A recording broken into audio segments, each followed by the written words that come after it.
தமிழ் பேச்சு எங்கள் மூச்சு. மதிப்பிற்குரிய பள்ளி முதல்வர் அவர்களுக்கும் ஆசிரியர்கள் மற்றும் என் அன்பான நண்பர்கள் அனைவருக்கும் இனிய காலை வணக்கம்.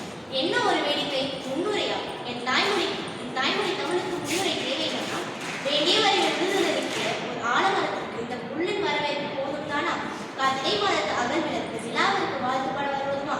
ஆம், பறவைக்கும் விலங்குக்கும் வாய்க்காத வரம் மனிதனுக்கு மட்டுமே மொழி வடிவில் வாய்ந்தது. பேச்சு என்னும் அற்புத கலை மூலம் எனது தாய்மொழியை பற்றி பேச வந்துள்ளேன். சுவாசிக்கும் சுத்த காற்று நுரையீரலில் தரை தொட வேண்டும் என்ற கவிஞர் வைரமுத்துவின் வரிகளுக்கேற்ப நாம் சுவாசிக்கும் காற்றான நம் தாய்மொழி தமிழ் காலங்கள் கடந்தோடினாலும் இளமை குன்றாமல் கம்பீரமாக எழுந்திருக்கும் மொழி எமது தாய்மொழி. தாயகத்திலே அந்நியரின் ஆக்கிரமிப்பு மற்றும் ஆட்சியாளரின் புறக்கணிப்பு ஊடாக எமது தாய்மொழியான தமிழை சிதைக்க முயன்றாலும் அத்தனை இடர்களை தாண்டியும் இன்று உலகளாவிய வீரடை போடுகின்றது எமது தாய்மொழி. செந்தமிழ் நாளிடும் போதிலே நீங்கள் தேன் வந்து பாய்வது காதலிலே, சிந்தைய நாடர்கள் பேச்சிலே ஒரு சக்தி பிறக்கும் மூச்சிலே. மொழிகளுக்குள் மூத்த மொழியாக கருதப்பட்டு திராவிட மொழியான தமிழ் மொழி ஏறகால 5000 ஆண்டுகளுக்கு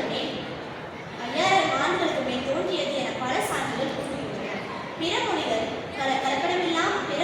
கலப்படமில்லாமல் தனித்துவமான தமிழ் மொழி செம்மொழி என்றும் அழைக்கப்படுகின்றன. தமிழ் என்றால் இனிமை என்ற பொருள் கொண்ட இனிமையான மொழி 247 எழுத்துக்களை கொண்டு இன்னும் எழுத்தளவிலும் பேச்சளவிலும் சீரும் சிறப்போடு வாழ்ந்து கொண்டிருக்கிறது. தொன்மை, முழுமை, ஒன்மை, இளமை, வளமை, எளிமை, பெருமை என பல்வகை சிறப்புகளை எமது அன்னை தமிழ் கொண்டுள்ளது என்கிறார் பாவலர்.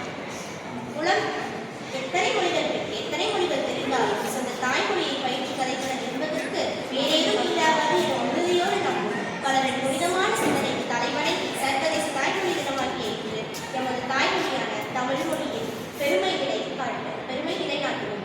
தமிழை காக்கும், தமிழை வளர்ப்போம். நன்றி.